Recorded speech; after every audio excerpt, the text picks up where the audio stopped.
Boa tarde a todos. A gente vai dar início, então, à nossa atividade, né?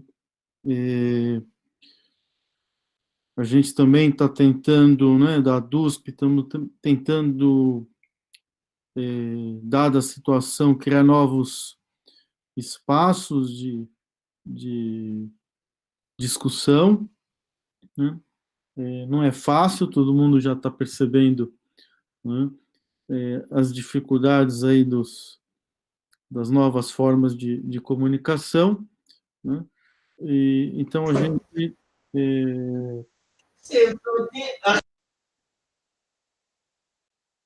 Tá todo mundo me ouvindo? A gente está tentando, então, desenvolver novas formas, testando formatos também, né? Daí a ideia dessa primeira atividade, que a gente chamou, né, de webinários da DUSP, né? E com o tema Universidade em Tempos de Pandemia, que a gente convidou para debater conosco a professora Ana Fani Carlos, do Departamento de Geografia da FEFELESH, e o nosso colega Marcelo Zayati, da Escola de Engenharia de São Carlos, né, que escreveram textos que circularam, né, sobre a situação, e a gente vai fazer na semana que vem, nesse mesmo horário, uma outra atividade em que a diretoria da ADUSP vai apresentar a situação da universidade, mais assim, do ponto de vista prático, né? O que está sendo feito e qual é a nossa posição, enfim. Então, acho que a gente pode dar início à nossa atividade. Vou passar a palavra para Ana Fani, né? A gente pensou em 15 minutos para cada um dos dois palestrantes e depois a gente abre para a intervenção das pessoas que quiserem falar. Tudo bem? Então, passo a palavra para a Ana.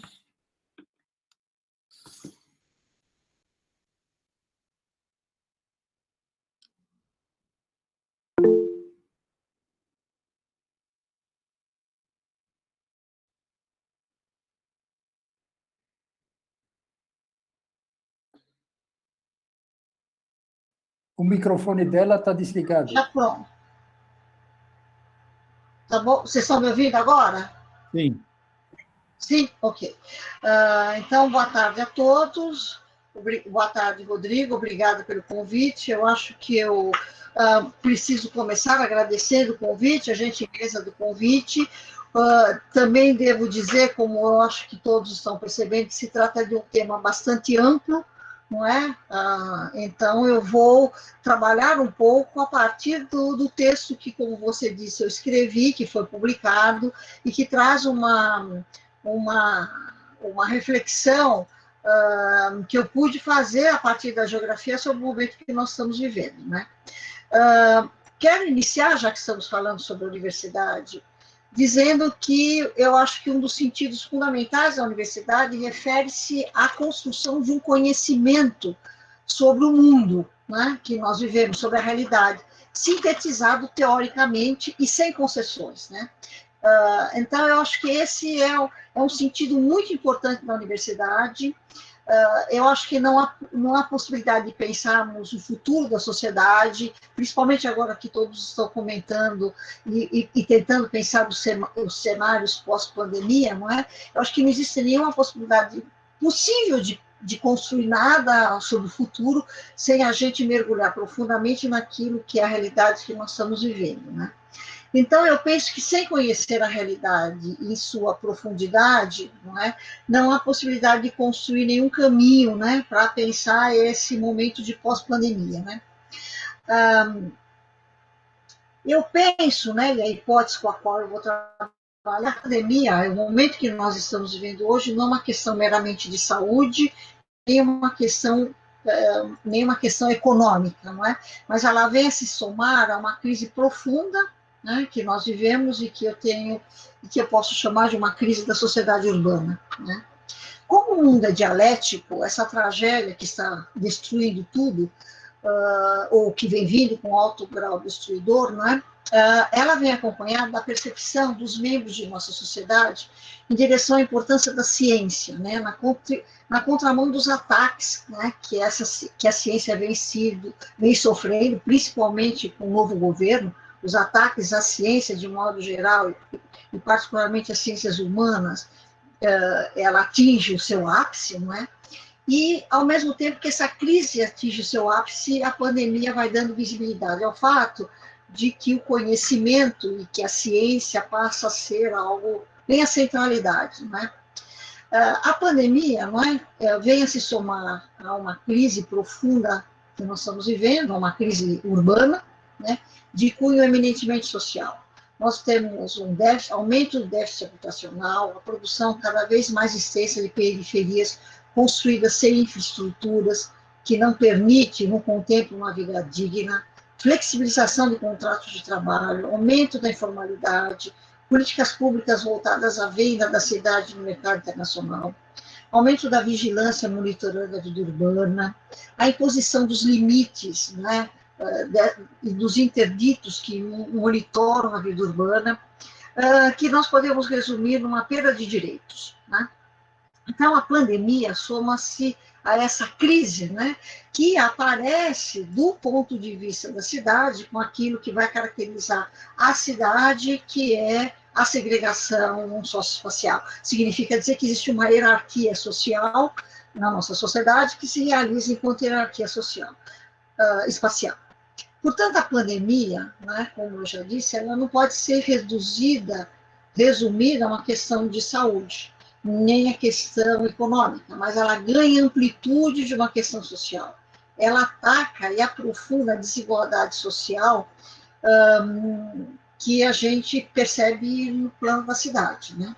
No âmbito da universidade, a gente está acompanhando um conjunto de debates que têm acontecido, né? E esses debates que problematizam a realidade são debates interdisciplinares, mas, dentre eles, dentre essa gama de disciplinas, se coloca a geografia, não é? Então, eu começo o texto que foi publicado no jornal, dando qual é o sentido da geografia para pensar esse momento que nós estamos vivendo, não é? A geografia sinaliza o fato de que todas as relações sociais, como atos que envolvem relações de trabalho, de lazer, de trocas, não é? A vida privada, elas referem-se aos usos. Essas atividades só podem se realizar em usos específicos, né? Então, os atos aparentemente corriqueiros da vida cotidiana, aqueles mais irrisórios, precisam de um espaço e tempo para se realizarem, não é? O modo como a sociedade se coloca diante do espaço parece como uma primeira aproximação através do corpo, como uma mediação necessária entre o indivíduo e o mundo em que ele vive. Então, a nossa existência tem uma corporeidade. Então, a análise do fenômeno urbano ela vai sendo reconhecida a partir desse primeiro ato, né, do corpo. E o modo como os indivíduos vão se constituindo em sociedade a partir de um primeiro espaço, não é?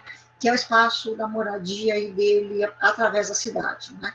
Então, a análise do fenômeno urbano ela vai sublinhar essa vida cotidiana, esses atos corriqueiros que acontecem e que se realizam como atos mais amplos de uma sociedade, né? Então, isso significa dizer que quando nós trabalhamos e pensamos a cidade, nós estamos pensando uma sociedade urbana que tem um sentido muito mais profundo, em que o ser humano, esse ser urbano, não é? Ele é muito mais do que força de trabalho, não é?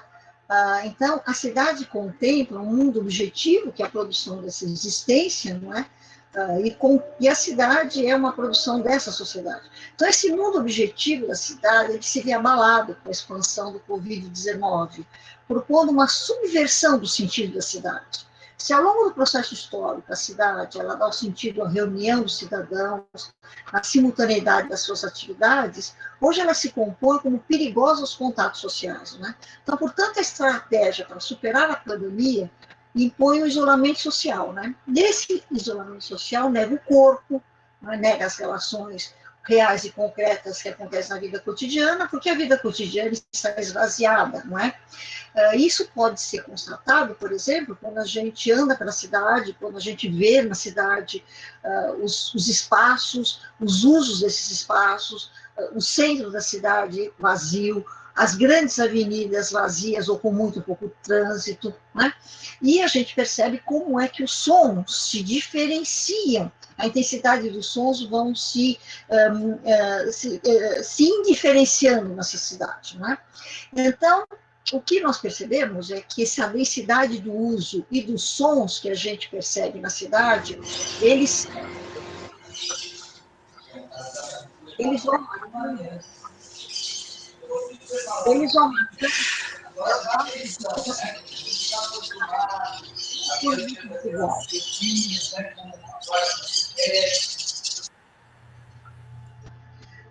bem, eu parei um pouquinho porque eu estou ouvindo um ruído atrás.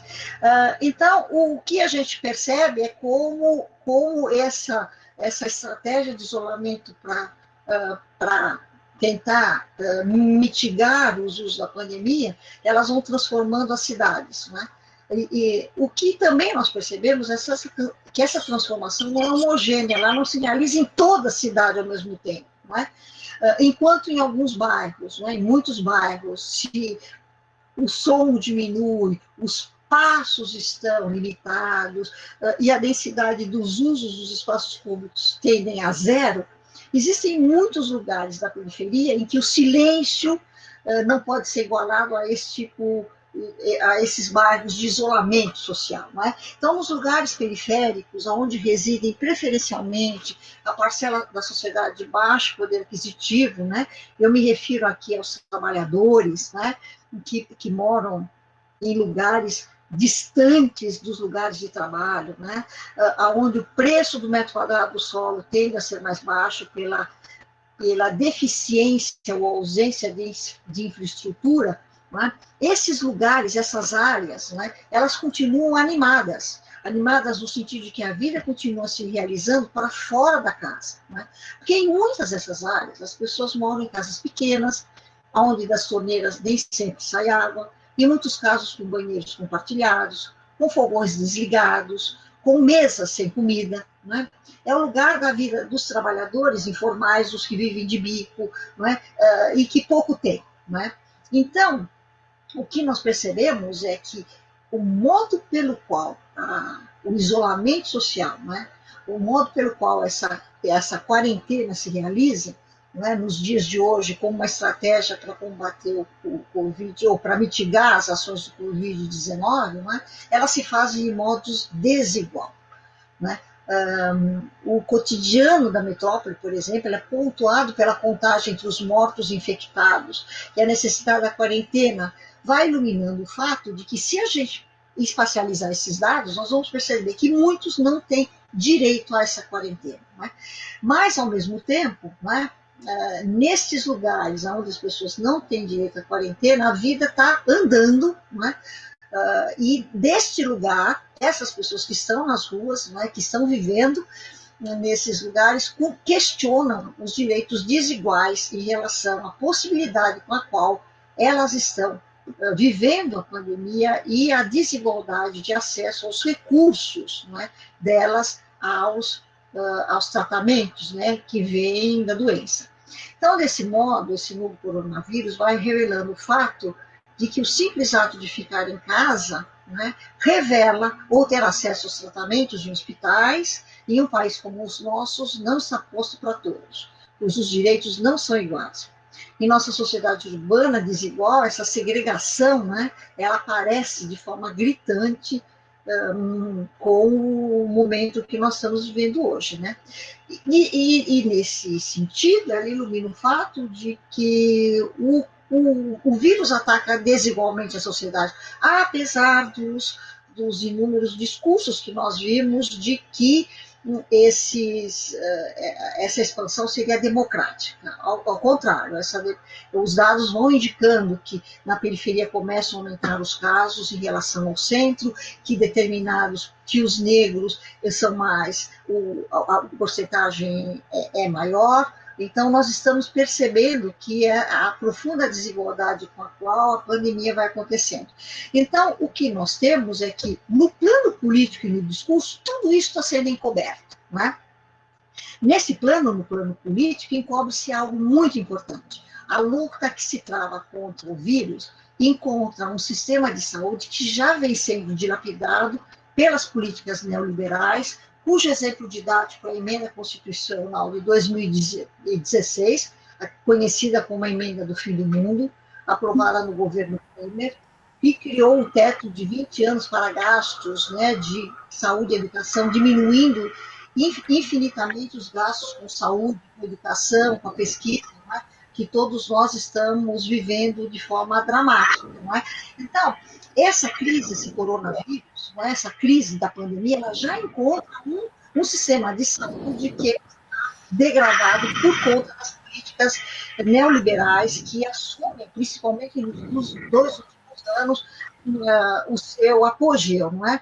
Que nós vemos, por exemplo, que só no ano de 2019, em relação a 2018, as verbas para a saúde caíram mais de 20 bilhões. Não é?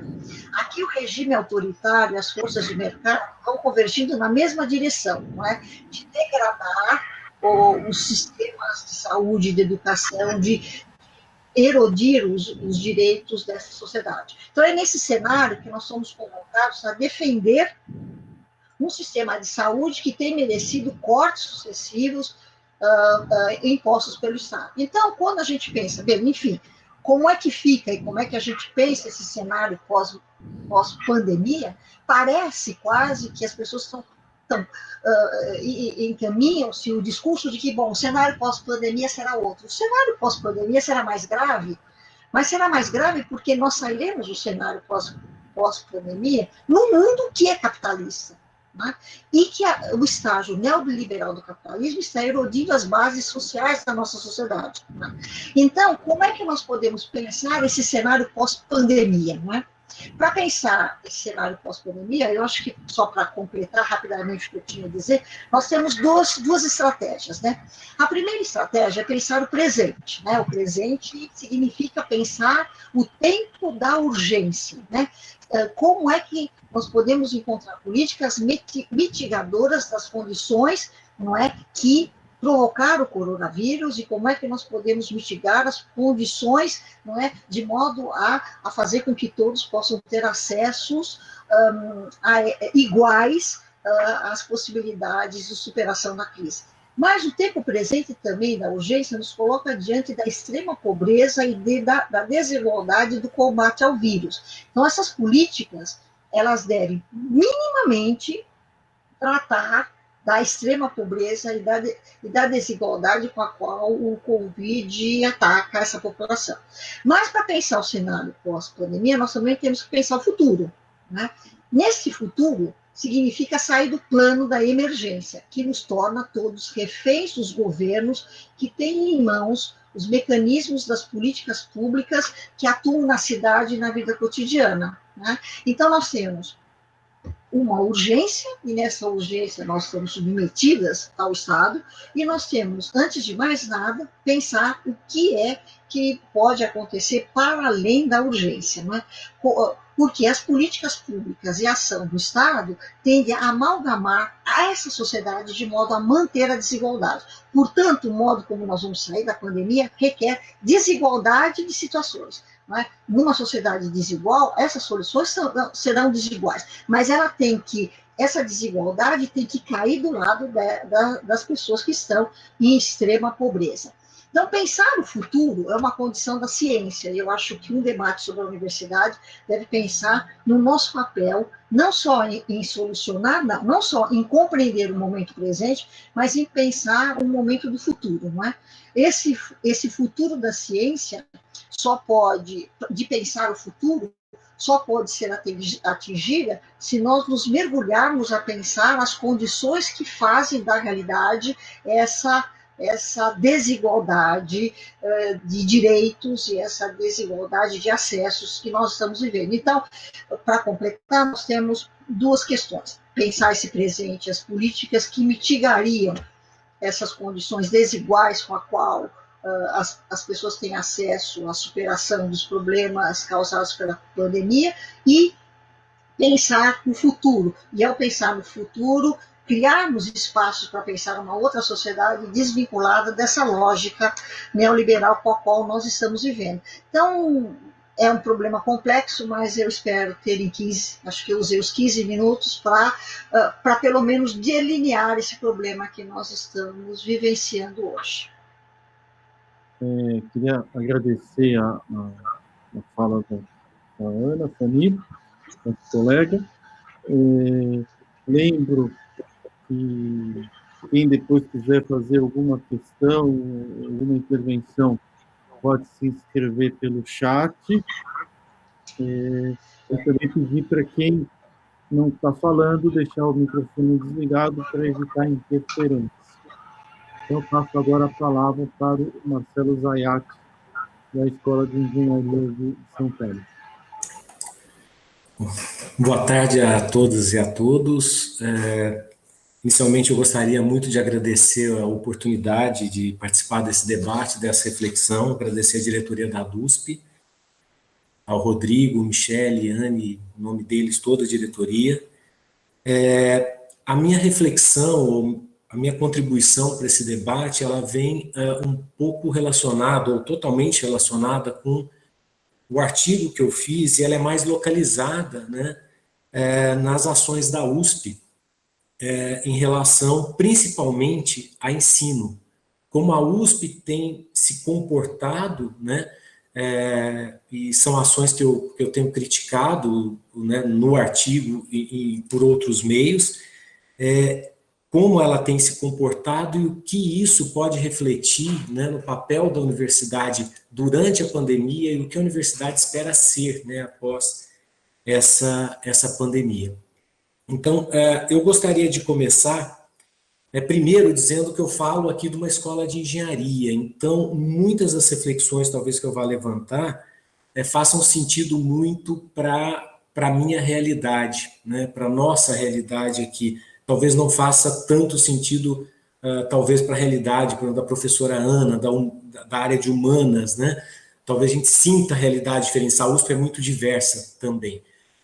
Então, eu gostaria de começar com o histórico dos primeiros comunicados da USP, só para a gente contextualizar um pouco, eu gostaria de levantar alguns trechos, trazer alguns trechos aqui que eu considero fundamentais, né, desses comunicados e circulares que a USP lançou. Então, o primeiro que eu mapeei foi do dia 12 de março de 2020, uma mensagem do reitor, e eu extraio daqui um trecho que ele diz, eu abro aspas, né, a orientação é a de sermos cautelosos para garantir a segurança da comunidade sem apelar para medidas populistas normalmente ineficazes.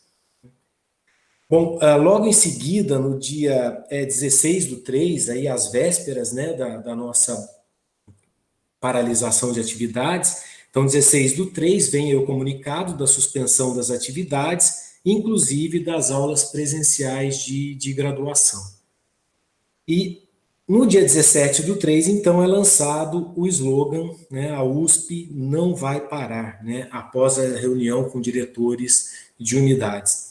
Então, abro aspas novamente, o reitor enfatizou que todas as atenções devem estar voltadas para as atividades fim, de forma a minimizar o prejuízo aos estudantes de graduação e de pós-graduação, bem como as relacionadas ao desenvolvimento das pesquisas, que são um dever social de uma instituição como a USP. E segue. Segundo o pró-reitor de graduação Edmundo Chada Baracá, com a suspensão das aulas, que passa a valer a partir de hoje, 17 de março, as atividades didáticas passarão a ser ministradas à distância. E, por fim, no dia 19/3, né, tem uma nova circular do reitor aos docentes, e que diz que a universidade deve servir de âncora para a superação dos problemas da população. É uma entidade proativa com a qual a sociedade pode contar. E a sociedade está esperando que cerca de 15 mil profissionais concluam seus estudos este ano, para poderem colaborar com o desenvolvimento do país, principalmente neste grave momento. Bom, com isso eu finalizo aqui os trechos que eu achei importante, né, principalmente para a gente entender a escala temporal. Né? No dia 12/3 vem o primeiro comunicado, no dia 17 nós já estamos lançados no ensino à distância. Em 5 dias nós fomos completamente lançados no ensino à distância, sem uma reflexão profunda, sem uma consulta e uma discussão à comunidade, né? Isso já foi, nós discutimos aqui em algumas instâncias internas, e foi até me dito, mas nós teríamos tempo para isso? Sim, nós teríamos tempo, nós poderíamos parar uma semana, nós poderíamos parar 2 semanas, para que a gente pudesse pensar com a comunidade, discutir com a comunidade, e como eu digo no meu texto, no site da ADUSP, com a Faculdade de Educação, eu não consigo entender como docente da Universidade de São Paulo, como é que a Faculdade de Educação não tem um protagonismo nesse momento, né? Como é que a Faculdade de Educação não foi chamada, como foram chamados os médicos, os profissionais de saúde da universidade, como é que a Faculdade de Educação ela não foi chamada para essa discussão.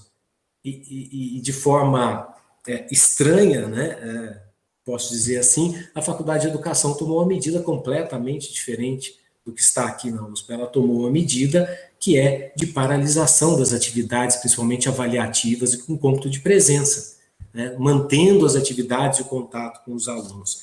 Então, com isso, né, eu fiquei me perguntando o que a USP queria transmitir com essas mensagens, né, o que ela gostaria de transmitir. E como nós temos na reitoria um engenheiro, e eu sou engenheiro e penso como engenheiro, eu tenho alguns achismos que são também, eu acho que, muito próximos do que realmente essas mensagens podiam dizer, ou querer dizer, né? Então, eu elenquei algumas questões que eu acho que é mostrar eficiência, né, proatividade, solidez da instituição, compromisso com a sociedade, prestação de contas, compromisso com quem nos financia, reforça a liderança da USP entre instituições superiores e dá diretrizes que deverão ser seguidas. Essas, ali, para mim, estavam as mensagens, né? E, num primeiro momento, as circulares, elas vinham em relação ao ensino à distância, ao ensino mediado por tecnologias. Faça, se você, como docente, se sentir confortável. Faça se você tiver habilidade, estiver habilitado para isso. E logo na sequência, também com prazos de horas, né, poucos dias, que eu poderia falar que em prazo de horas, nós já fomos levados para uma onda de faça, não importa como, faça. Essa foi uma mudança muito grande. Bom, o que esse cenário mostra, né?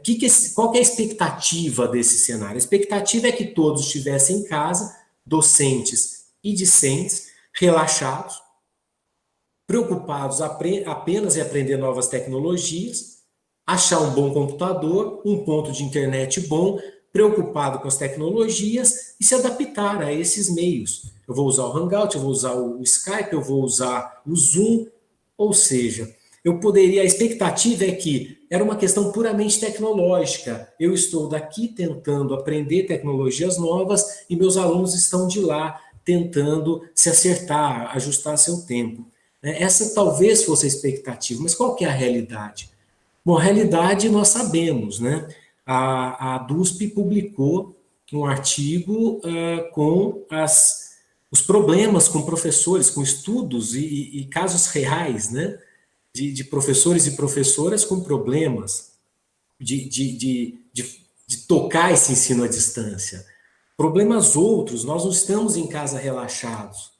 Nós temos aí um problema que está afetando a nossa sobrevivência, que está ameaçando a nossa sobrevivência. Nós temos pessoas que estão completamente dedicadas à família. Nós temos pessoas que estão dedicadas a outros assuntos. Nós temos pessoas de grupo de risco. Nós temos pessoas do outro lado da tela que estão cuidando de pais idosos, de avós, de filhos, de irmãos. Nós temos do outro lado da tela pessoas que estão em luto. Nós temos pessoas com medo. Nós estamos em luto. São mais de 5.000 mortes, serão muitas mais. Do nosso lado, são 2 aviões caindo por dia hoje no Brasil. E nós estamos em luto, é uma situação de luto. Ou se não estamos com algum problema, né, de uma insensibilidade muito grande. Então, aquela expectativa de que, de um lado, estaríamos nós, docentes, relaxados, simplesmente preocupados em aprender novas tecnologias. Eu recebi milhares de e-mails, olha esse e-mail, olha isso aqui, faça esse curso rápido. E do outro lado, teríamos alunos e alunos totalmente relaxados, esperando por essa tecnologia, com seus horários todos na grade, corretamente, como se estivessem aqui na nossa sala de aula. E a educação deixa de ser um encontro, deixa de ser discussão, e estamos ali com medo dos dois lados. Com isso, eu gostaria de deixar alguns temas para reflexão, para nossa reflexão, né, para essa nossa discussão que vem a seguir, né? Por que a USP não pode parar, ao menos para uma reflexão? Qual o motivo de tanta pressa? Qual o motivo de lançar um EAD sem discussão com a comunidade? Será que é mostrar eficiência para a comunidade, como eu pontuei? Não comprometer o calendário acadêmico? Será que financeiramente isso é um problema para a USP, a mudança do calendário acadêmico? Qual o recado que a USP passa à comunidade e à sociedade com essa ação? Como eu citei no artigo, né, a USP forma profissionais que nunca param, né? Então, talvez ela queira mostrar isso para a sociedade, ou mais especificamente para o mercado, né?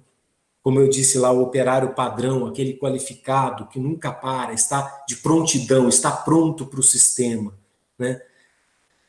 Será que o recado que ela passa é que os 15 mil graduados farão a diferença na sociedade, no mercado? E eles farão a diferença nesse mundo pós-pandemia? Para mim, o recado é um pouco mais complexo e nem tão amplo assim. Para mim, o recado, e como vice-coordenador de um curso de graduação e participando de discussões com todos os alunos, nós temos reuniões com todos os docentes e buscamos fazer reuniões com todos os alunos. Um recado que eu achei tremendamente nefasto é que a USP é para os fortes, né? Aqueles que conseguem, por mérito, vencer um período de grandes percalços. Aos fracos resta a porta de saída. Estendemos o prazo de trancamento. Estendemos esse prazo. Saia por ali. Você não conseguiu, saia por ali. Honrosamente, né?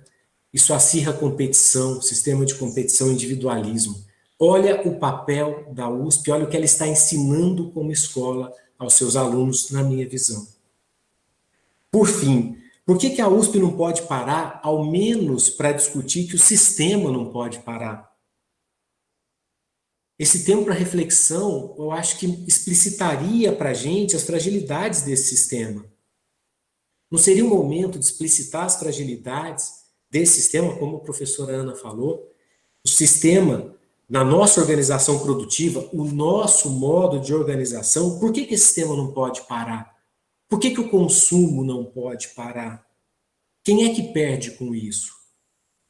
Por que esse sistema é tão frágil nessas situações? Onde que está a fragilidade desse sistema? Um absurdo que a gente viu nos jornais é que a atividade econômica diminuiu e mediram isso pelas emissões. A queda das emissões mostraram que o sistema econômico vai mal. Como é que é? A queda das emissões, a queda da poluição indica que o sistema vai mal. O sistema já estava mal. Não era essa discussão que a gente tinha que ter? Que o sistema já estava doente. Se ele depende da poluição, se a poluição é um indicador de crescimento econômico, o sistema já está errado.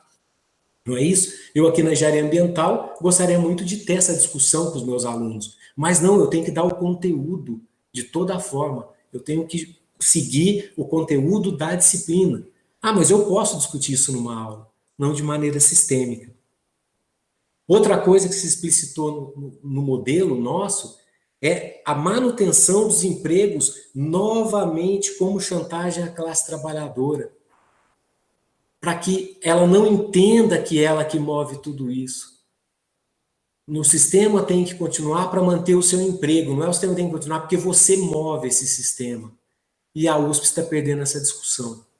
Nós estamos perdendo muito nessa discussão, porque nós temos que dar os conteúdos que estão nas disciplinas.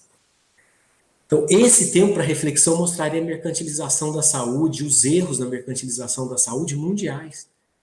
né? Saúde de forma mundial, não é só no Brasil. No Brasil ainda nós temos aí o orgulho do SUS, mas isso mostraria e exporia para a gente a fragilidade desse sistema. Não seria um tempo da gente repensar a nossa função como universidade? Mas não, nós estamos baixando a cabeça, né, e como gado desembestado, vamos tocar a vida normalmente, vamos despejar conteúdo, como se a gente faria na mais perfeita normalidade. Bom, eu acho que a universidade está perdendo um grande momento para discutir tudo isso.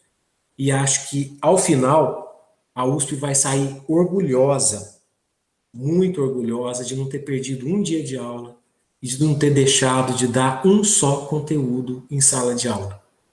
Isso, para mim, olhando como docente, como professor, como coordenador, como que vivenciei essa universidade há mais de 20 anos, isso para mim é muito triste. É muito pouco para a universidade, é muito pouco fazer a universidade atravessar uma pandemia dessa, um momento desse, com essa visão, e sair desse momento com essa visão. Bom, muito obrigado.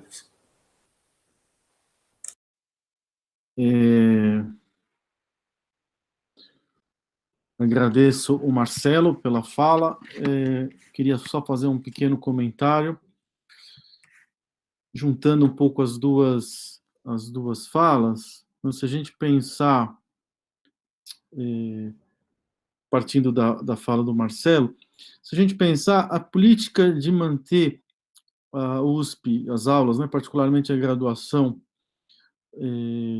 funcionando de forma imediata, né, ele bem expôs esse processo, não se deu o mínimo de tempo para se pensar o que fazer, nem se permitiu pensar o que fazer, era uma obrigação transformar tudo em online. Essa política vai claramente ser a política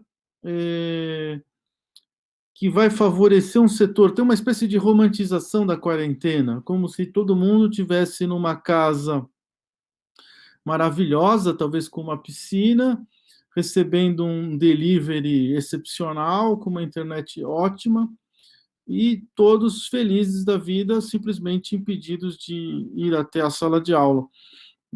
E, no fundo, o que a gente vai construir com esse processo de ensino à distância é uma exclusão social do setor, né, particularmente de uma parte, né, dos setores com menos recursos, né, que entraram ou por vestibular ou por cota, enfim, né, uma política excludente, né, e que, por acaso, né, obviamente que não tem outros problemas psicológicos, etc., mas, no fundo, é o setor que mora na casa junto com o trabalhador, né, que a Fanny estava se referindo. Então, no fundo, a gente tem a semelhança do projeto de quarentena para a sociedade, né, quem é que pode estar na quarentena e quem não pode, se assemelha, né, se casa, se não perfeitamente, com quem pode estar no ensino à distância e quem não pode estar no ensino à distância, né? Eu não sei se tem, deixa eu ver aqui, algum inscrito, teve uma pergunta, né, que foi feita.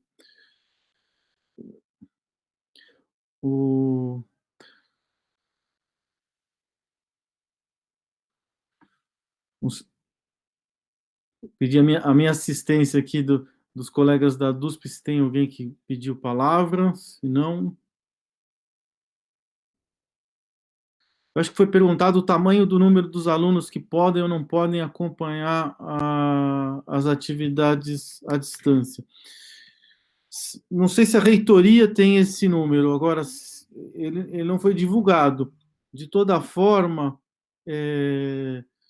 o que os colegas têm falado é que nas tentativas, né, de contato com os alunos, a resposta tem sido metade da sala, um quarto, às vezes um pouco mais, um pouco menos, depende da turma, mas que, de maneira geral, tem um setor muito grande de alunos que simplesmente não responde e não participa das atividades.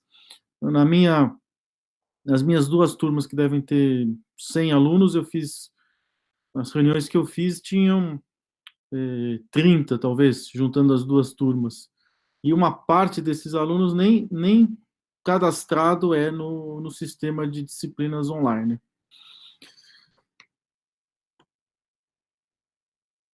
Rodrigo, nós Oi. temos uns inscritos, aí Olá. a Michele, depois o Marcos Bernardino, depois o Antônio Ribeira de Almeida Júnior e depois o Celso. Cada um tem 2 minutos para fazer a sua intervenção. Ah, ótimo.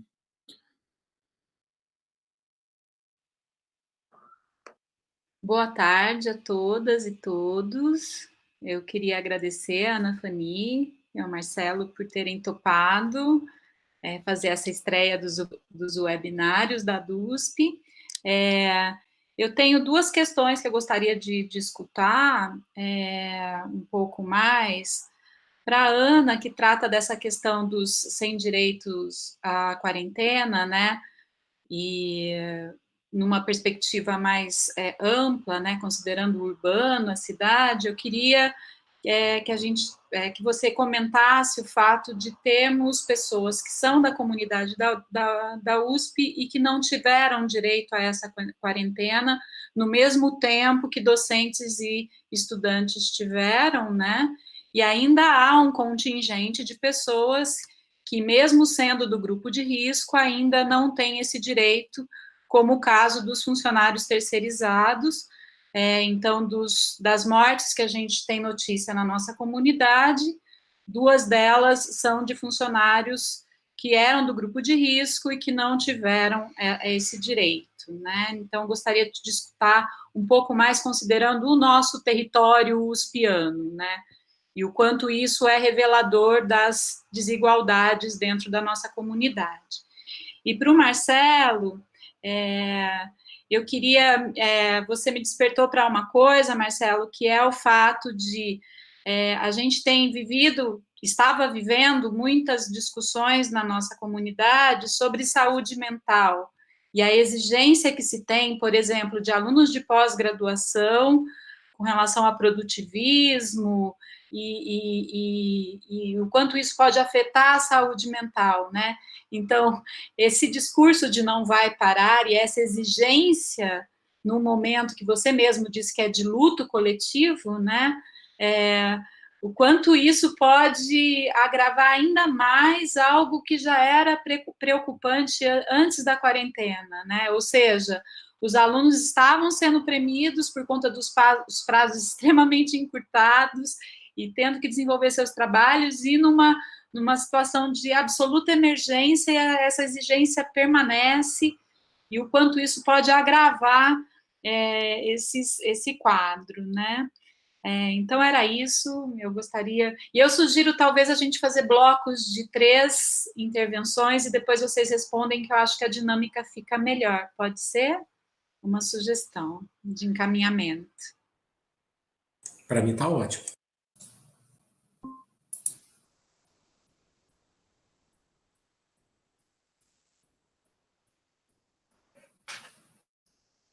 Eu estava com a sequência, posso entrar? Me disseram Pode, que a sequência, a pode. próxima pessoa seria eu. Pode, Marco. É isso, né?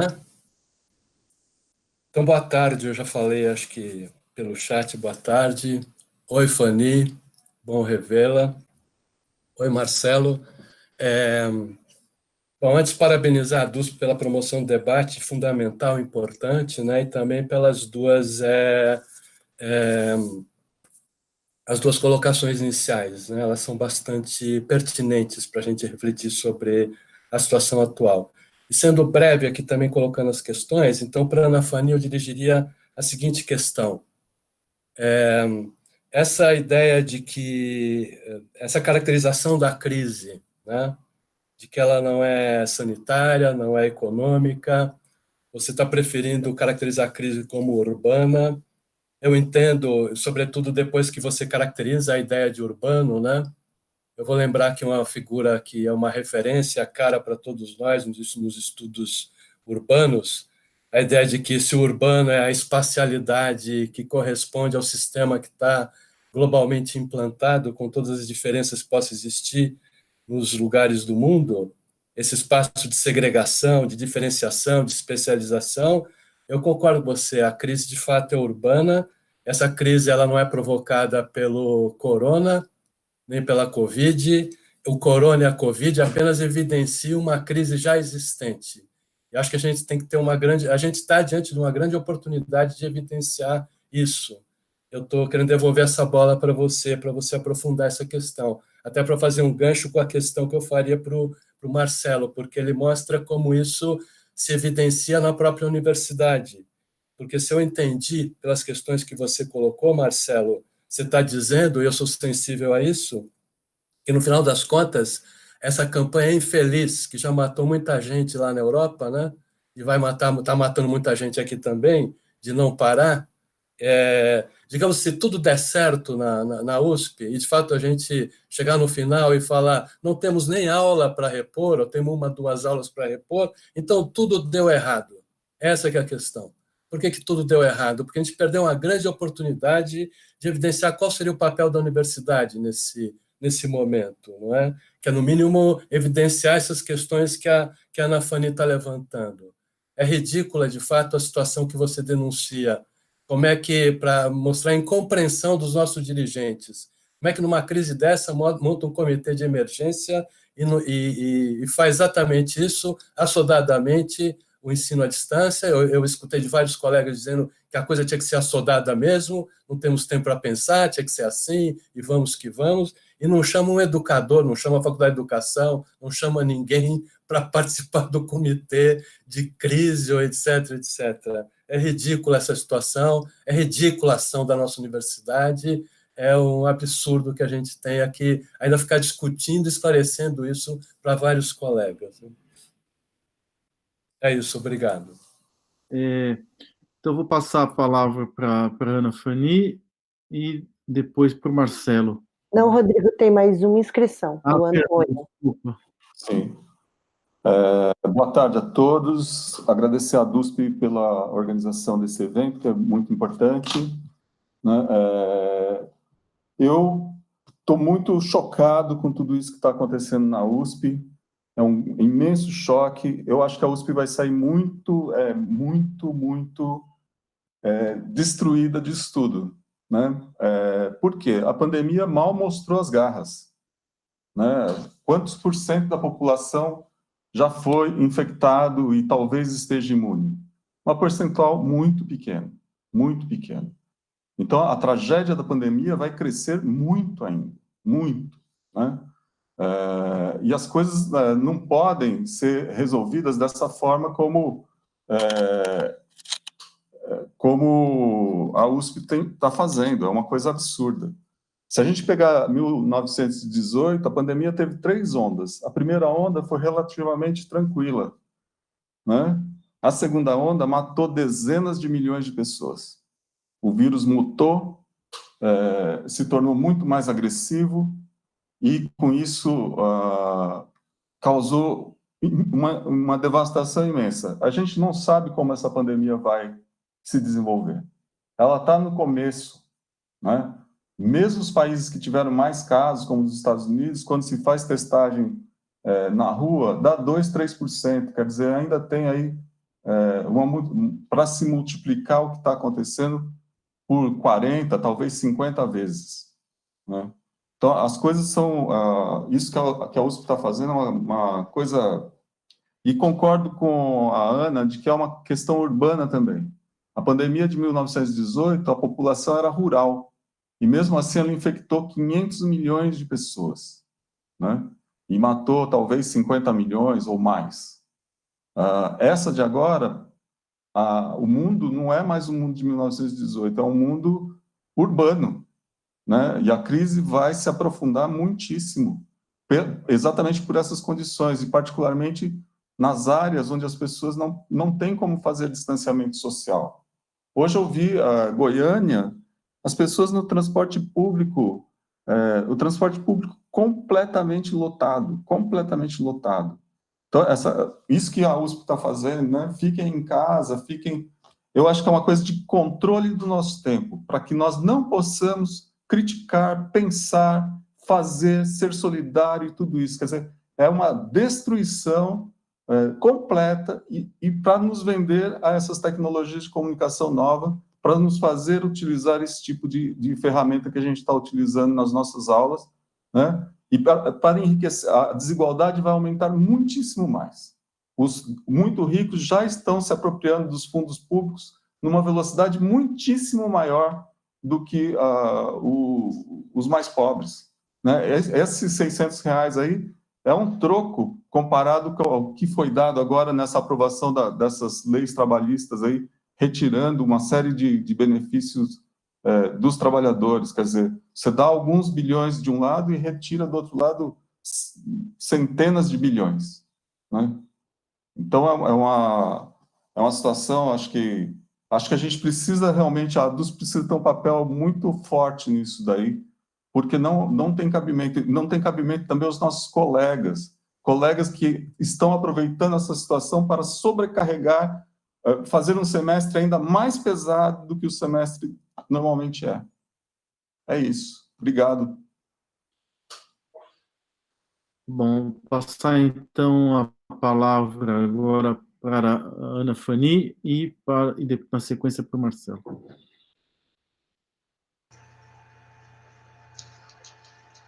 Desculpe, eu falo agora?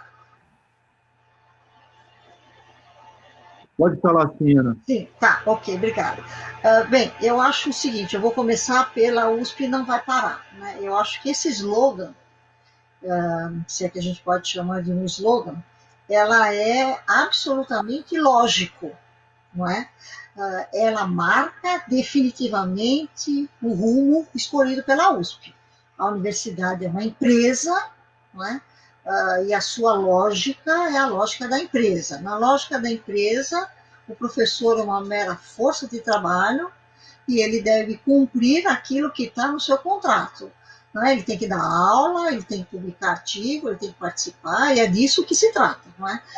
Então, nós estamos diante do fato de que a USP se insere nessa sociedade onde a lógica neoliberal vai destruindo tudo.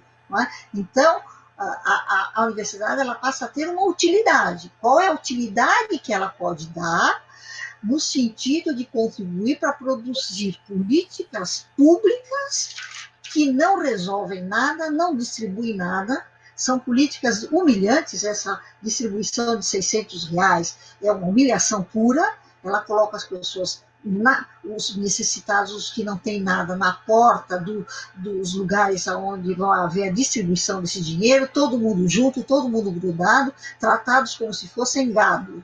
Então, essas pessoas podem pegar o vírus. E dentro dessa lógica, as pessoas podem morrer, como os funcionários terceirizados podem morrer, porque para essa lógica que nós estamos vivendo hoje, uma parcela da população não é ativa do ponto de vista de trazer ou de permitir que os processos de produção se realizem hoje numa fase chamada de uma revolução industrial 4.0. Né, onde a tendência é que a máquina pense no lugar das pessoas. Então, no momento em que se delineia uma sociedade onde a máquina vai tomar o lugar das pessoas, é tratar as pessoas como se elas não fossem gente, né, tratar as pessoas como se fossem peões de um jogo, né, em busca de um processo de lucro, né, um processo de realizações de lucro. Então, quando a USP permite os funcionários terceirizados que vivem com salários irrisórios e que trabalham em condições inaceitáveis, né? A USP já está compactuando com o fato de que os indivíduos que trabalham na universidade são apenas peões na lógica da universidade que se pretende ser empresa. Então, quando eu sinalizei logo no início, fala de que um dos sentidos da universidade é compreender o mundo que nós vivemos. Compreender o mundo que nós vemos é absolutamente importante para que nós não sejamos peões no tabuleiro do Estado, que a universidade não seja usada para justificar políticas públicas de concentração de renda. que é isso que está acontecendo. Então, quando a universidade, quando os professores são convocados a construir políticas públicas, né, a pegar os Big Data, né, que é um monte de número, que é apenas um monte de número, se eles não tiverem uma análise sensível do que eles representam, né, então a universidade caminha nessa direção. Então, o que a gente está vendo hoje do ensino à distância, esse cronograma que o professor Marcelo deixou muito claro, é exatamente o modo como esta universidade está tratando e está escancarando o seu projeto de universidade numa sociedade autoritária, né? E nesse momento que nós estamos vivendo, uma sociedade do e daí, não é? Quer dizer, as pessoas estão morrendo e daí, não tem nada com isso, né? Morram as pessoas, né? Então pode morrer. Então, porque do ponto de vista desses processos, dos processos neoliberais, uma parcela, como eu já disse, perde o seu conteúdo. Então, o problema do terceirizado que não tem direito à quarentena é, de novo, aquilo que eu estou falando. O problema não é que ele não tem direito à quarentena. O problema é que ele não podia, na Universidade de São Paulo, numa universidade que tem um compromisso social, ter trabalhadores terceirizados cuja vida estão em risco. Do mesmo modo que os nossos alunos que estão no CRUSP também estão correndo riscos, né? Então, esses problemas são muito mais complexos. Então, quando eu digo nós precisamos pensar o mundo que a gente vive, é disso que eu estou falando, essas contradições que movem. Quer dizer, o sentido das EADs, né, do ensino à distância, esse seu sentido é o sentido da universidade de empresa, e é o caminho que ela... E nesse sentido, veja, os professores vão se tornar supérfluos, e uma parcela desses professores também serão mandados embora, né? E os nossos alunos serão alunos robozinhos, né, que vão servir a isso que nós estamos vivendo, né? Então, quando eu falo que nós estamos vivendo um problema urbano, nós estamos vivendo uma tragédia urbana, porque a sociedade é urbana, esse sentido vai aumentar a expansão potente do vírus, e essa expansão, e esse urbano está constituindo uma sociedade onde a solidariedade, né, ela está se esboroando. Não é? Uma sociedade onde o individualismo está exacerbado, a competição está exacerbada. Então, o outro não existe para mim. Eu tenho uma insensibilidade em relação ao outro. Evidentemente, como o mundo é dialético, o que nós estamos vivendo hoje é que essa solidariedade está aflorando, mas essa sociabilidade também é do tempo presente. A hora que saímos da pandemia, as pessoas que estavam solidárias e que estavam trabalhando no sentido de ajudar as pessoas vão ter que dar conta da vida delas, né? E aí, de novo, né? Então, o que vai acontecer, né? Então, nós vivemos essa situação e situações de humilhação. Então, as políticas distributivas não são políticas sociais, são políticas de humilhação. Então, quando não sei se eu falei aqui, mas pessoas numa sociedade onde há direitos desiguais, as políticas terão que ser desiguais. E elas estão sendo desiguais, só que elas estão sendo desiguais na ponta errada. Elas estão aliviando os problemas dos bancos, das indústrias de aviação, e para a parcela da população de baixo poder aquisitivo, qualquer R$600 resolve os seus problemas. Não é? Então, eu acho, só para resumir um pouco, que o ponto central, e esse é o sentido da universidade, é exatamente trazer uma teoria sobre o mundo que nós estamos vivendo. Essa teoria sobre o mundo escancara o fato de que essa universidade não pode conceder, os professores e a atividade dos professores não pode ser uma atividade de concessão, mas uma atividade de crítica. Não é? Então, quando o Marcos joga a bola dizendo assim, o debate é sobre o urbano, não é sobre... Essa cidade, ela é uma expressão de uma sociedade urbana cuja lógica hoje é uma lógica neoliberal. Não é? E o que nós estamos percebendo na vida cotidiana da cidade é que essa lógica vai invadir. Então, as pessoas estão em casa completamente dominadas pela tecnologia. Né? Então, o mundo das celebridades que tenta entrar nas casas e que entra efetivamente moldando as pessoas para pensar que elas estão efetivamente vivendo em férias, né? Mas uma parcela significativa dessa sociedade não está vivendo em férias, ela está vivendo o drama e a tragédia que essa sociedade urbana com o aval desta Universidade de São Paulo, está propondo para todos como um projeto. Eu poderia falar muito mais, mas aí eu vou tirar a possibilidade dos outros falarem mais alguma coisa, então eu vou aguardar. Vou passar a palavra para o Marcelo. Obrigado, Rodrigo. Eu vou responder rapidamente a cada uma, né, das questões. A primeira foi pelo chat do Farid, que é sobre se há uma estimativa do número de alunos, né? Uma estimativa que eu vi da Pró-Reitoria de Graduação é o número de disciplinas que estavam sendo ministradas. E começa aí todo o problema, né? 90% das disciplinas, segundo a Pró-Reitoria de Graduação, estavam sendo ministradas de alguma forma à distância.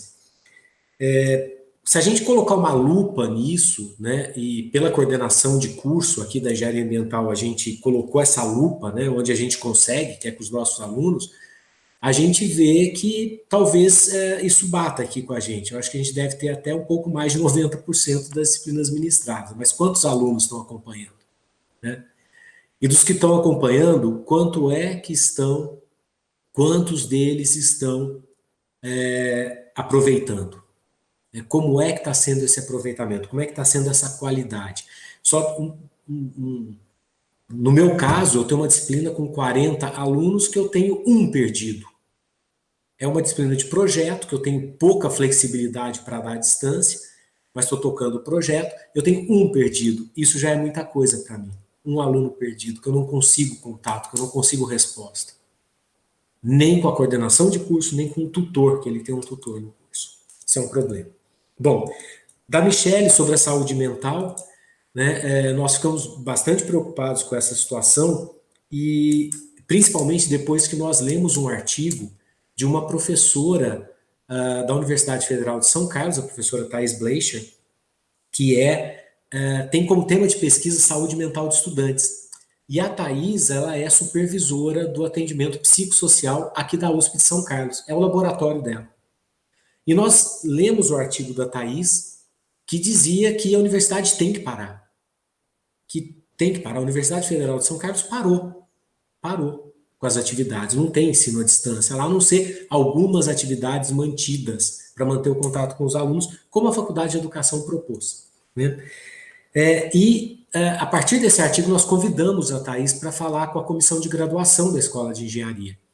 E a Thais deixou 2 recados muito importantes para a gente, que nesse período, já que a gente ia continuar com isso, e que era a regra, ela falou, então estejam atentos a 2 questões muito importantes. A primeira é informação. Os alunos têm que estar muito bem informados de tudo, de todos os passos. Isso diminui a ansiedade. E foi mais ou menos o que a Unicamp fez, de já estender o calendário, já propor um calendário que vai até fim de agosto, né, para distensionar o sistema, para mostrar, olha, vai ter tempo depois na volta, mesmo que a gente não saiba quando vai voltar. Nós estamos pensando em dar tempo. Então, informação. E o segundo fator que ela falou é sobre aprendizagem. Artigos, estou agora citando o que ela disse, artigos na área de psicologia, de outras pandemias, principalmente do SARS na Ásia, que mostram que a situação em quarentena de aprendizagem é extremamente comprometida. Há problema de memória, há problema de concentração e há problema de cognição. E nós não precisamos também, e só para os alunos, é só ver a gente no dia a dia nosso, no isolamento, se nós não temos esses problemas também. Então, realmente, isso é um problema que nos preocupa. O Marcos fez um comentário sobre evidenciar o papel da universidade nesse momento, né? Eu me foquei bastante em ensino, mas eu acho que em pesquisa a USP tem um protagonismo, então os temas de pesquisa que estavam, né, já relacionados, eles continuaram a ser conduzidos e a universidade tem aí na pesquisa, eu não vejo um grande problema, a não ser depois a gente negociar esses prazos, mas eu não vejo esse grande problema na pesquisa. No ensino, né, que é exatamente isso, Marcos, a universidade perdeu completamente, está perdendo o momento dessa discussão, de discutir, e está perdendo sua função como escola, né? dando esse recado torto, reforçando, como a professora Ana falou, o individualismo, né? Reforçando a meritocracia. Não são quantos alunos vão ter que sair pelas portas, né? Ou pela única porta que sobrou pelos fundos ali, que é trancar o semestre de forma honrosa, como eu disse, né? E, por fim, o Antônio falou dos alunos sobrecarregados, é o que mais a gente tem ouvido, né? É o que mais a gente tem ouvido dos alunos no dia a dia. Nós estamos sobrecarregados. Por quê? Porque os docentes não têm a mão, não sabem como não sabem como dar, como despejar esse conteúdo à distância. Então, o que mais nós temos ouvido dos alunos nesse período estamos sobrecarregados, não estamos conseguindo acertar nosso horário, porque não tem um horário, né? Não é um EAD típico, né, que é flexível, que tem aulas presenciais, né? Como eu disse aqui, é um EAD mambembe, né? A gente fica aí tentando, fingindo que está despejando esse conteúdo à distância e eles que rebolam ali para tentar se resolver. A sobrecarga é uma realidade, né, na maioria das vezes, né? E só para finalizar, da professora Ana, ela disse muito sobre essa questão do individualismo, da universidade empresa. É isso, a gente está se tornando cada vez mais, está tentando, isso a gente vê na engenharia, eu acho que na humanas é menos, bem menos, mas que nós estamos só tentando passar o ensino o ensino tecnicista. Eu estou formando um técnico para o mercado. Basta ver que, na maioria das engenharias, nós temos um curso de humanidades para cumprir com a resolução lá do MEC, da Conselho Estadual de Educação. Na engenharia ambiental, felizmente, na engenharia ambiental, nós temos uma carga de humanas maior, porque é necessário. Mas nas outras engenharias, nós temos aí uma disciplina de humanidades, e ela tá lá, é um OVNI que pousa no curso, porque nós estamos formando técnicos. É muito pouco para uma universidade como a USP. Passando para o segundo bloco, é o Celso e o Farid. Passo a palavra para eles.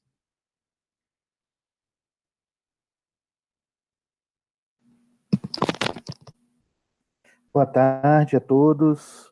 É um prazer poder estar participando e estar ouvindo. É um momento para a gente de descompressão, a gente poder ouvir que não é só a gente que está vivendo esses momentos de tensão, né? Eu queria abordar 2 pontos com os palestrantes, que o primeiro é o seguinte: eu percebi nesse discurso da USP Não Pode Parar, eu também participo da comissão de graduação da minha unidade, a pressão muito grande em se resolver os problemas que aparecessem para os alunos. Então, parece que a USP adotou um alter ego de Deus que pode resolver o problema de qualquer aluno para poder estar acompanhando o curso. E eu digo isso porque alguém perguntou aí o número, e eu coloquei no chat o número de 1.400 alunos, porque esse é o número que o pró-reitor tem passado dos kits, dos famosos kits que ele tem buscado para distribuir. Então, o que a USP está colocando é que tem 1.400 alunos que estão sem internet, por isso não acompanham as aulas. Sem desconsiderar as coisas, a própria dinâmica da situação. Alguém pode estar deixando, alguém podia e já não pode mais, porque o pai não está recebendo, não tem dinheiro de pagar mais a conta, né? Alguém que foi demitido. Então, está passando aí por um mesmo problema que a gente está passando na sociedade como um todo, que são as subnotificações. Nós estamos com subnotificação de aluno com problema, né, para usar o termo da moda agora, né? Estamos vivendo um estado de alter ego, dizendo, não, procure saber qual é o problema que o seu aluno tem, que nós iremos resolver. Então, eu fiquei pensando naquele aluno que está numa casinha de um cômodo com 10 pessoas, a USP vai comprar uma casa para ele, a USP vai resolver o problema dele, né? Se ele está precisando de alguém com vaga na UTI, a USP vai arrumar UTI, né? Então, de uma prepotência esse discurso que ficou transcrito na USP, a USP não vai parar. Então, essa atitude, esse discurso, né, desse primeiro momento, ele veio correspondendo também a uma atitude, que é a atitude de fazer essa pressão, e a atitude de achar que vai ter solução para todos os problemas. E aí eu coloco isso dentro dessa visão do urbano, porque coloca a gente, eu também escrevi um texto, onde coloca a gente em 2 momentos. Ao mesmo tempo que a Fanny agora falou da questão da solidariedade, a gente está vivendo uma solidariedade no tempo presente, mas ela abre portas para uma visão social. As pessoas que estão participando de qualquer movimento solidário, elas estão enxergando coisas que antes elas não enxergavam. Diferente daquelas que estão trancadas em casa, vendo BBB, assistindo a Globo o tempo inteiro, falando, então se trancar dentro da sua própria realidade. Isso gera uma dinâmica dentro da sociedade em que eu vejo do discurso de várias pessoas de que quando a pandemia passar, as coisas vão ser diferentes. Acontece que essa é uma vontade individual. O que a gente percebe é o sistema fazendo tudo para que as coisas continuem iguais. A grande pressão do sistema, em que a USP se colocou, se inseriu também, é que, olha, aconteça o que acontecer, nós vamos voltar para um mesmo estágio do capitalismo que nós estávamos. Vamos voltar a ser carne moída da máquina, vamos voltar exatamente como estava antes. As reformas que estão no Congresso vão passar, as coisas vão continuar acontecendo, né? Então, nada aconteceu. Nada aconteceu. E essa é a maior crueldade, né? Essa é a maior crueldade, na minha opinião. Porque não é a gente perceber que tem todo um sistema que vai contra o próprio anseio interno das pessoas. Eu, né, do meu jeito poliana, vou acreditar que a maioria das pessoas gostaria que nós passássemos por isso e saíssemos numa sociedade melhor, mais estruturada. Isso eu vejo como desejo geral da população, até dos bolsonaristas pensam isso. Mas não vai ser assim, porque a Bolsa não fechou.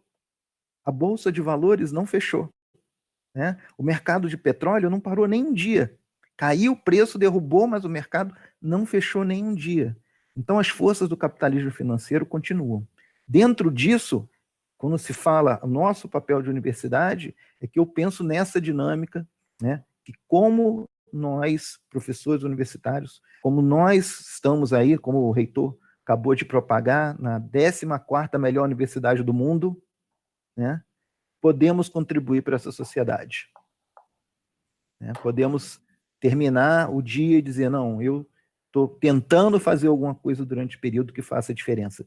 Porque ao dizer a USP não pode parar, o que vem por trás desse discurso é isso. Olha, nós temos uns sérios setores de excelência que estão contribuindo, e vocês que estão reclamando, estão reclamando. É só isso. Né? Só isso que vocês sabem fazer. Nós estamos contribuindo. Quando, na verdade, existe uma hierarquização da excelência que não se fala, como o Marcelo colocou, né, para resolver os problemas de saúde, se ouviu a faculdade de medicina. Para resolver os problemas de saúde mental, não se foi ao Instituto de Psicologia. Né, o coordenador do Escritório de Saúde Mental é engenheiro. Né? Para resolver os problemas de educação à distância, não se foi para a faculdade de educação. Então, existe uma visão hierarquizada de quem é a excelência dentro da universidade, na hora de tomar atitudes e na hora de ser escutado. Né? Esses pequenos diagnósticos fazem a gente ver que o grande problema está nas instâncias democráticas, é um problema estrutural de democracia dentro da universidade.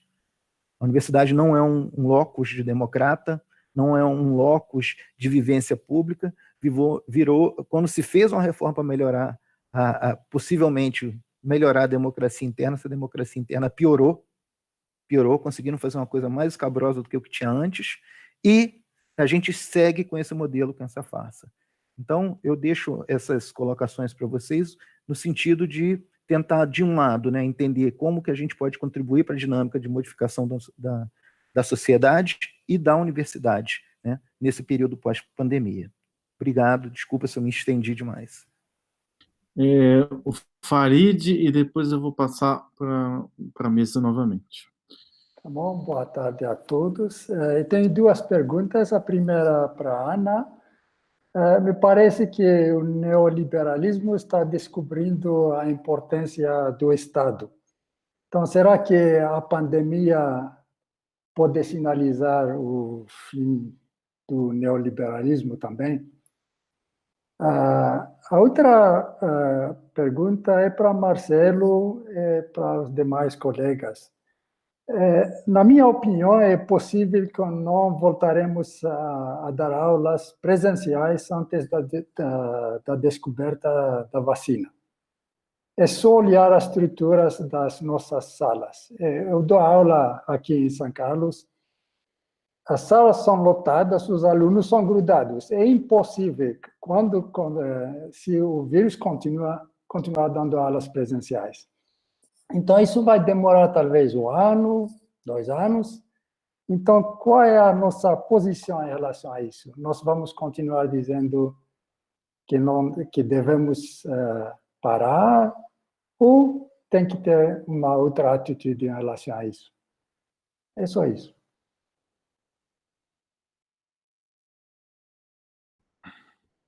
Então, vou passar a palavra. Podemos manter a ordem? A Ana fala primeiro? Sim.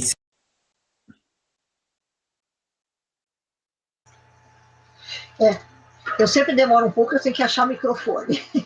Eu sou ruim nessas coisas. Bom, eu particularmente acho que a USP tem que parar, né? Tem que parar para discutir o que fazer neste momento. Parar, entre aspas, né? Porque discutir a universidade não é parar. Conversar com os alunos não é parar. Discutir e usar o conhecimento produzido na universidade para desvendar o que nós estamos vivendo não é parar. Esse sim é um compromisso com a sociedade, né? Os nossos alunos, eles estão lá para serem formados, isso faz parte da construção da cidadania, essa formação. Então, o respeito pela chamada atividade fim não vem com o ensino à distância, né? O que pode acontecer, efetivamente, é que, com o período pós-pandemia, vai se criar o discurso de que, se na pandemia a EAD deu certo, então nós podemos criar esse sistema para a universidade. Pode ser um balão de ensaio para isso, né? Então, eu acho, sim, que a USP tem que parar. O compromisso dela com a sociedade é parar, né? Parar no sentido figurado, quer dizer, ela tem que se discutir e pensar bem como nós podemos fazer para contribuir com o que está acontecendo no momento atual. E contribuir para mitigar o que está acontecendo atual não é a aula à distância. Os alunos com problemas, eu tenho percebido já há algum tempo, e já existem estudos sobre isso, os alunos com problemas sérios e graves, psicológicos, já estão acontecendo na universidade há algum tempo. A competitividade, o excesso de atividade está deixando os nossos alunos, está criando problemas sem volta, não é? Eu tenho orientando os meus que tiveram que abandonar, por exemplo, a pós-graduação porque piraram, efetivamente. Exatamente porque a situação que está sendo criada é uma situação dramática, não é? O produtivismo, e é isso que sob o slogan de que a universidade não pode parar, é a universidade de empresa, é a universidade produtivista, que quer contar pontinhos. Não é? Eu acho que aí que conta pontinhos é que é um desserviço, é o outro do que a sociedade quer da universidade, né? Então, nesse sentido, a universidade tem que parar e discutir por que hoje nós estamos vivendo um déficit democrático. Quais são os conteúdos desse momento que nós estamos vivendo? De individualismo exacerbado, de competição, de insensibilidade. Né? Agora, efetivamente, como diz o professor Celso, como o mundo é dialético, a mesma solidariedade que humilha é a solidariedade que constrói. Né? A mesma casa que segrega as pessoas e que isola as pessoas tem janelas. E essas janelas têm sido usadas em alguns bairros, não é, para que as pessoas se manifestem. Né? Então, elas estão dentro de casa, mas ao mesmo tempo estão se manifestando através de redes sociais, mas através das suas vozes nas janelas, dizendo: nós também queremos participar do que está acontecendo. Né?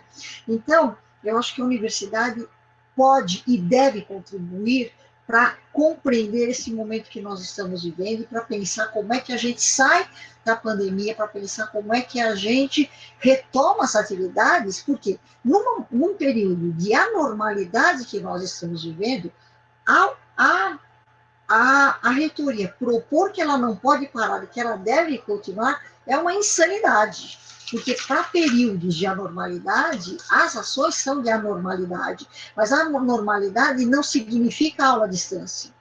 A normalidade significa sensibilidade, compromisso com a sociedade de pensar o que fazer neste momento, né? Como usar esse momento como um momento de aprendizado. para os nossos alunos e para a sociedade. E o aprendizado não vem só através de aulas. O estar fora das aulas, o estar participando dos debates é tão formativo quanto estar na sala de aula. Muito pelo contrário, as aulas em AD tiram aquilo que é o essencial da atividade, que é a relação de aprendizado entre o professor e aluno, que é uma relação de confiança, que é uma relação de comprometimento, de cumplicidade, não é?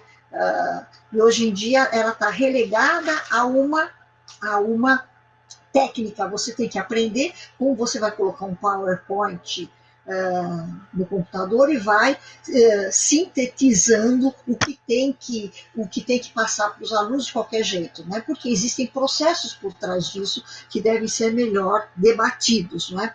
Então, sobre a provocação do Farid, não, a sociedade que vai sair, né, na fase pós-pandemia, ainda será capitalista, ainda será neoliberal e pode sair mais fortalecido do processo, né? Como o Celso mesmo falou, a Bolsa de Valores não parou, os negócios estão acontecendo, setores de atividade estão crescendo na pandemia. O que vai haver é uma mudança do perfil do que vai se produzir depois disso, mas vai continuar se produzindo, esse capitalismo vai continuar se reproduzindo. É da lógica deles. Por que é da lógica? E por que continuará sendo neoliberal? Porque a pandemia não é uma revolução social que muda a relação de forças da nossa sociedade, né? E essa pós-pandemia vai sair também com a ajuda do Estado, porque as políticas públicas que estão sendo construídas no governo federal são políticas que preveem ou que impedem as empresas de quebrarem, não é? E que, portanto, vão continuar depois. Então, o IDAI, ele é lógico. Ele faz parte, ele faz parte da lógica neoliberal, só que apresentada de uma forma tosca, né? Porque o presidente não sabe do que fala, né? Porque ele é tosco, mas ele conhece a lógica, não é? Ele não sabe expressar, mas ele conhece essa lógica, que é a lógica que move os negócios, não é? Então, eu acho que a universidade pode sim contribuir através de debates envolvendo todos os nossos alunos. Vamos parar todos para discutir o que nós estamos vivendo, não é? Como nós estamos vivendo, lidando com essas coisas. Ninguém é máquina aqui. É preciso que a universidade encare o seu compromisso social e encare e veja professores, alunos e funcionários como seres humanos. Essa universidade só pode ter importância no cenário internacional se ela souber cuidar do conhecimento daqueles que produzem e veiculam conhecimento daqueles que estão ligados à sociedade. Eu acho que é um pouco por aí. Nesse sentido, pensar essa sociedade envolve pensar utopias, né? A gente tem que parar, e eu acho que a universidade está sinalizando muito numa situação complicada, que é um braço do Estado para produzir dados, mapas capazes de fundamentar as políticas públicas do Estado. Eu acho que a universidade tem que ser crítica ao Estado e não tem que produzir políticas para que o Estado mantenha essa sociedade profundamente desigual, tal qual ela é. Então, o nosso compromisso é com a sociedade, não é com setores de poder nessa sociedade. E o nosso compromisso também não é com o Estado, é com a sociedade. É diferente o nosso compromisso ser com a sociedade e não com o Estado, né? Porque o Estado tem sua lógica de poder que massacra tudo aquilo que vai na direção contrária às suas estratégias de realização. Nós estamos vendo isso agora, nós estamos vendo como é que as coisas estão caminhando, está tudo escancarado.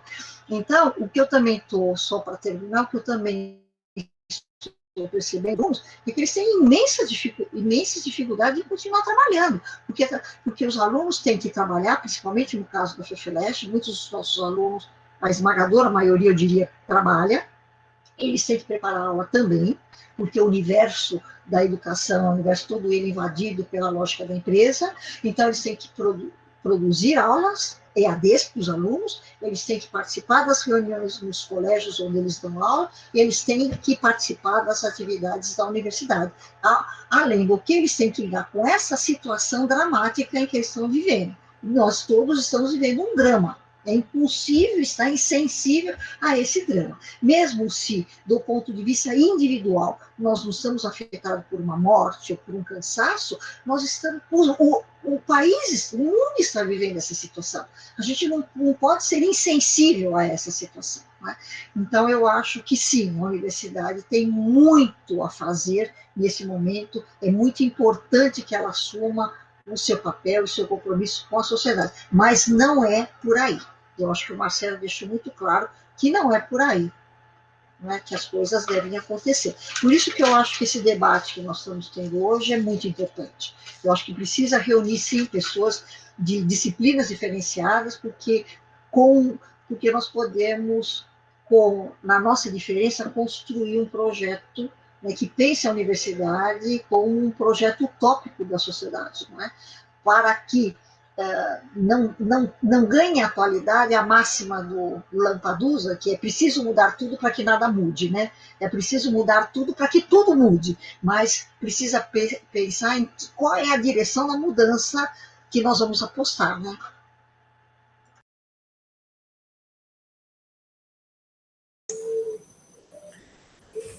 Bom, falar o quê depois da professora Ana, né? Estou aplaudindo aqui, professora, é isso, né?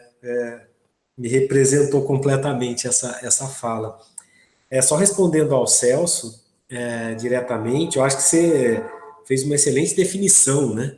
A subnotificação, né, dos alunos aí com problema, exatamente porque a USP tem considerado que os problemas estão relacionados basicamente com o acesso a tecnologias, né? O acesso aos computadores, à internet. Então, esses kits que estão sendo distribuídos, os notebooks que estão sendo enviados para os alunos, se resume exatamente a isso, a deficiência tecnológica.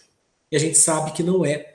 Só para contar um caso rápido em relação a isso, dentro da engenharia ambiental, nós estávamos muito preocupados, porque parecia que tudo estava andando bem e só a gente tinha problema. Que a gente estava com muitos problemas no curso e discutindo. A gente já tem um problema de autoestima dentro da escola de engenharia, que é engenharia ambiental, porque a gente é mais humanas, então tem mais discussões, e alguns dizem que a gente não é engenharia, tudo bem. Mas a gente já tem esse problema, né? A nossa autoestima já é um pouco balançada. E com as discussões que a gente estava tendo com os alunos e com professores, a gente estava identificando muitos problemas e parecia que os outros cursos não. Até que veio uma pesquisa, que todo mundo fez pesquisa com professores e alunos de um curso, que dizia que tudo estava bem. E veio lá, 64% dos alunos estão acompanhando muito bem, sem problemas. Isso era tudo bem, né? Então essa é a subnotificação, né? Tá tudo bem com 64 acompanhando, que os 36 saiam pelas portas dos fundos, né? Ou que se resolvam com a assistência psicossocial, né? Ou com o seu psicólogo particular, não sei. É isso, né? Então ali, não que nós não ficamos tranquilos não com isso, mas percebemos que era subnotificado, que os problemas são gerais, né? A questão de faça, você tem que fazer, nós sentimos muito bem quando a engenharia ambiental lançou uma recomendação para os professores para fazerem quando se sentissem à vontade, porque nós tínhamos professores de grupo de risco, professores que não sabiam manejar tecnologias e chegaram e falaram, eu sou incapaz, falaram para a coordenação, eu me sinto incapaz de conduzir uma aula da minha disciplina à distância, eu nunca fiz, eu não sei. E eu sou do grupo de risco, eu não tenho como recorrer a alguém que possa me auxiliar naquilo. E nós chegamos para esse professor e falamos, tudo bem, vai fazer o quê?